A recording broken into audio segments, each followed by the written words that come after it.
qui est bien, c'est qu'au fur et à mesure de mes FAQ, on peut voir mes cheveux qui repoussent. Voilà. Ça c'est génial. Bienvenue dans la deuxième partie de ma FAQ. Deuxième partie pour répondre donc aux questions auxquelles je n'ai pas pu répondre dans la première partie. Je vais essayer de faire ça aussi de manière assez rapide parce que j'ai encore beaucoup de questions. Je me suis rendu compte en fait que dans la première partie, j'avais même pas répondu à la moitié des questions que vous m'avez posées. Donc il faut que j'accélère un petit peu le rythme. Et je commence avec Jason qui me demande: quand as-tu démarré YouTube et qu'est-ce qui t'a donné l'envie de continuer? Donc ce qui m'a donné envie de continuer, c'est tout simplement votre soutien, le soutien du public. Et ce soutien, j'y ai eu droit depuis le mois de février 2013, date à laquelle j'ai commencé YouTube, donc bientôt 2 ans déjà. Julien Production qui me demande: dans la bannière de ta chaîne, on voit une caméra à droite, est-ce que c'est la tienne? Parce qu'elle a l'air pas mal. Tu es un très bon observateur, Julien. Effectivement, il s'agit de ma caméra, mais c'est pas du tout la caméra avec laquelle je filme mes vidéos sur YouTube, puisque si vous avez regardé la première partie de ma FAQ, vous savez que je filme avec un appareil photo Nikon S8200. En l'occurrence, cette grosse caméra d'épaule, c'est une caméra en fait que j'ai acheté d'occasion il y a plusieurs années de ça, et qui en fait, même si on dirait pas, elle est un peu ancienne, donc elle répond plus forcément aux normes actuelles. Notamment, elle est pas en HD, elle fait pas de son stéréo, etc.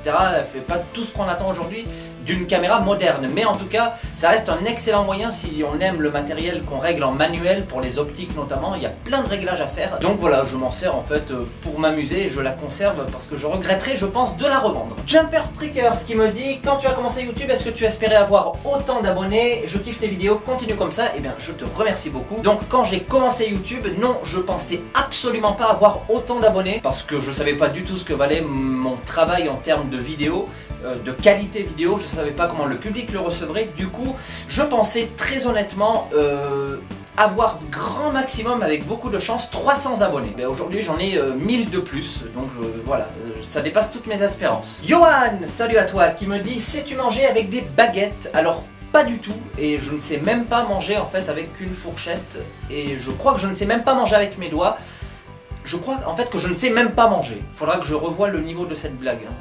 Plutôt Quick, McDo, KFC, Burger King. Alors je te réponds sans hésiter McDo, tout simplement parce que je ne connais pas les autres restaurants. En tout cas, je les ai jamais fréquentés, donc je peux pas juger. Tu regardes tes films ou séries en français ou en version sous-titrée? Eh bien je les regarde en français, tout simplement parce que quand je les regarde en version sous-titrée, eh bien je n'arrive pas à me concentrer à la fois sur le texte qui est en bas et sur l'image qui est au-dessus, ce qui fait que c'est un peu compliqué. En plus, comme j'aime bien la vidéo, je repère souvent les techniques de cadrage, les différents plans qu'il peut y avoir dans un film. Et le problème, c'est que si je lis, eh ben, je n'ai pas le regard qui se porte sur l'image. L'honneur qui me dit: est-ce que ça te dirait de te faire interviewer une seconde fois sur Radio Play On Nouveau Départ? Eh bien ça sera avec grand plaisir, pour la simple et bonne raison que j'aime beaucoup me prêter au jeu des interviews. Je trouve que c'est un très bon moyen que le youtubeur puisse s'exprimer, vraiment dire ce qu'il pense, ce qu'il ressent, sans être obligé de le faire dans un cadre humoristique. C'est un peu aussi le principe de la FAQ d'ailleurs, hein. On tombe un peu le masque de l'humour et du personnage qu'on incarne généralement dans nos vidéos pour parler de manière franche, et c'est pour ça que j'aime bien faire des interviews, j'en ai fait plusieurs. Le gamin qui me dit: peux-tu nous faire un top 5 ou un top 10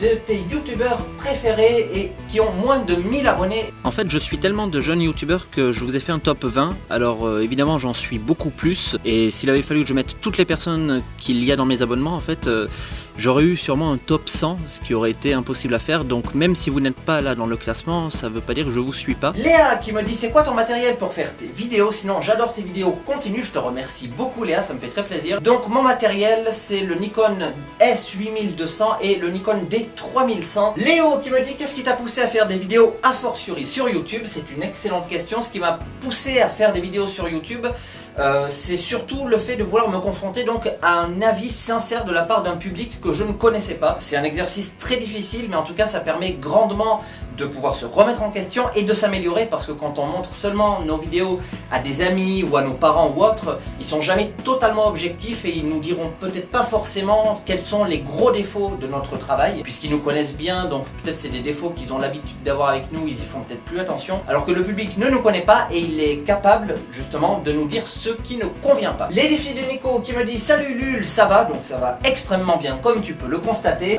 Tu fais quoi? Donc je réponds à une FAQ comme tu peux le constater. T'habites où? J'habite à Toulouse. Et c'est quoi ton nom, Lul? Eh bien mon nom, en tout cas mon prénom, c'est Lucien. Tu fais tes miniatures avec quoi et tu montes avec quoi? Alors je fais mes miniatures avec Paint. Merci de ne pas vous moquer de moi. En tout cas, j'ai la chance d'avoir quelques abonnés qui sont bien sympathiques et qui me proposent leur aide pour les miniatures, parce que malheureusement je ne maîtrise absolument aucun logiciel de montage photo. Je suis axé seulement sur la vidéo et donc le montage vidéo je l'effectue avec Pinact Studio 15 Ultimate Collection. Sinon tu fais de très bonnes vidéos et bien je te remercie, c'est le genre de commentaire qui fait toujours très plaisir à recevoir. Les deux frères de la réalisation, salut Lul, tu fais quoi? J'ai l'impression d'avoir déjà reçu cette question il n'y a pas longtemps. Luna Diaz qui me demande comment vis-tu YouTube? Alors je vis YouTube de manière extrêmement positive, même si c'est pas du tout ce à quoi je m'attendais quand j'ai commencé ma chaîne. Je pensais que ça se passerait pas très bien à cause des pouces rouges que je recevrais, des mauvais commentaires. Au final c'est tout l'inverse, donc je le vis très bien, c'est une excellente aventure. As-tu déjà fait des choix de vie privée par rapport à YouTube? Alors c'est une excellente question que tu me poses. J'ai pas fait à proprement parler des choix de vie privée, c'est-à-dire que je ne sacrifie pas ma vie de couple ou mon temps libre plus que ça pour YouTube. Mais après c'est vrai que de temps en temps je peux demander l'aide de ma copine par exemple pour qu'elle me filme, pour qu'elle m'aide à trouver des idées pour une vidéo, mais c'est pas vraiment un choix de vie, disons que c'est pas des sacrifices que je fais, en tout cas pas pour l'instant. Tu as commencé à quel âge les vidéos? Donc si tu parles des vidéos personnelles que je ne postais pas sur YouTube, c'est quand j'avais 8 ans en 1995, et sinon sur YouTube je les ai commencées il y a presque 2 ans, donc quand j'avais 26 ans. Avais-tu déjà fait des vidéos avant YouTube? Donc oui, effectivement, en fait depuis mes 8 ans jusqu'à maintenant j'ai jamais arrêté de faire des vidéos. Tu te vois où dans 3 ans sur YouTube? Et bien je pense dans 3 ans que je serai toujours sur YouTube, puisqu'il n'y a pas de raison que j'arrête. Ce que je dis, il n'y a pas de limite d'âge pour moi à être sur YouTube, simplement il faut être capable de faire évoluer nos concepts vidéo, mais après je pense que je serai toujours sur YouTube dans 3 ans, dans 5 ans, peut-être même dans 10 ans, même si c'est un peu loin. En tout cas, tant que vous, ma communauté, vous serez là pour m'encourager, que vous regarderez toujours mes vidéos, il n'y a pas de raison que je ne sois plus présent, bien au contraire. Que penses-tu des clowns? Eh bien, l'histoire des clowns qui agressent des gens dans la rue et tout, personnellement, ça me fait ni chaud ni froid. Mais peut-être que si un jour je me fais agresser par un clown, je te sortirai une version du genre oui, ça me fait flipper. Mais pour l'instant, honnêtement, j'en ai pas vu, donc j'ai pas d'avis dessus. Tes vidéos sont super et les lives interactifs avec VeltienBN sont juste géniaux. Et bien, je te remercie beaucoup, Luna. Ça fait très plaisir de recevoir des commentaires comme le tien. Luna qui me demande comment as-tu connu VeltienBN? Alors c'est très simple, en fait je connaissais à la base une youtubeuse que j'apprécie beaucoup qui s'appelle Kister1998 et un jour elle a laissé sur un live d'EtienneBN un commentaire et grâce au flux d'actualité de Kister1998 j'ai pu voir sur ma page d'accueil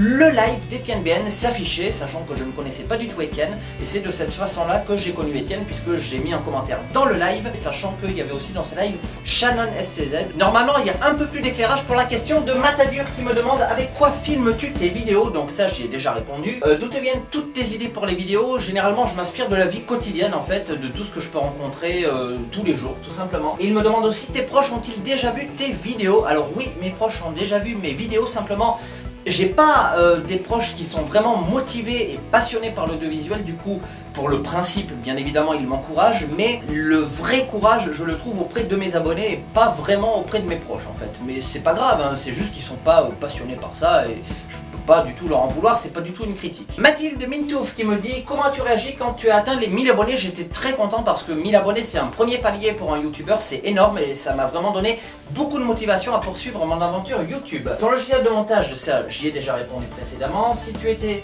seul dans une, tu ferais quoi? Alors si j'étais seul dans une quoi, Mathilde? Là je ne peux pas te répondre. Pour toi YouTube c'est quoi? Pour moi YouTube c'est un moyen de partager sa passion et de pouvoir à la fois donner du plaisir au public et recevoir en retour, grâce à ce même public, du plaisir aussi par les pouces verts, par les commentaires constructifs, positifs. Donc pour moi YouTube en fait c'est un échange. Ton acteur ou ton actrice préférée? J'aime beaucoup un acteur français qui s'appelle Pierre Richard. Dans sa façon de jouer je trouve qu'il est vraiment très bon et j'aime beaucoup cet acteur. Ton film préféré? La Carapate avec Pierre Richard. Tu travaillais bien à l'école? Pas vraiment, enfin disons que j'étais pas mauvais mais j'étais pas non plus très bon en fait, j'ai jamais vraiment apprécié l'école, ça n'a jamais été une grande histoire d'amour, moi et les études, même si j'ai réussi à aller jusqu'au stade du BTS. Comment as-tu rencontré VeltienBN et Shannon? Ça je l'ai dit donc juste avant. Et continue tes vidéos, elles sont géniales, je te remercie beaucoup Mathilde pour toutes tes questions ainsi que pour tes encouragements. Mathis Cogent qui me demande comptes-tu faire des courts-métrages? Si oui, n'hésite pas à faire appel à moi, je suis là. Et bien écoute, la réponse est oui, je compte faire des courts-métrages et faire participer effectivement des youtubeurs parce que je trouve que c'est toujours plus intéressant et je ferai appel à toi, notamment si j'ai un rôle qui te correspond, ça sera avec grand plaisir Mathis. Moi juste qui me demande pourrais-tu nous faire une vidéo bêtisier, scène coupée, ratée, etc. Et bien écoute, généralement je ne conserve pas les scènes ratées ou les scènes coupées parce que ça prend trop de mémoire sur mon ordinateur et en plus je me tape rarement des fous rires tout seul puisque je suis seul donc j'ai pas de raison de rigoler, mais j'ai quand même conservé une image que je vais t'offrir en exclusivité. Tu vas voir, mon appareil photo a failli, comment dire, partir à la casse.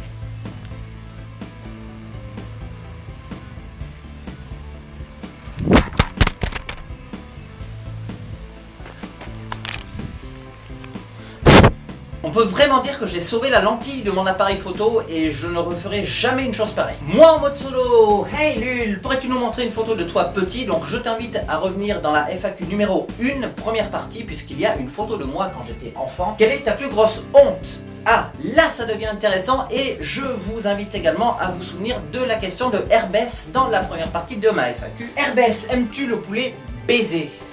En fait, il y a quelques années, je travaillais dans une entreprise où mon rôle était notamment au secrétariat de taper chaque jour le menu de la cantine de l'entreprise et d'aller l'afficher dans toute l'entreprise pour que les employés sachent ce qu'il y avait à manger à midi. Et ce jour-là, il y avait du poulet braisé, qui est un excellent aliment, mais simplement, j'ai fait l'une des plus grosses boulettes de ma vie puisque j'ai oublié de taper sur la touche R, ce qui a donné poulet baiser. Et je m'en suis rendu compte parce que j'étais à mon bureau et dans le couloir je commence à entendre des gens qui se mettent à rigoler de plus en plus fort et là j'entends la phrase fatidique: il a marqué poulet baiser.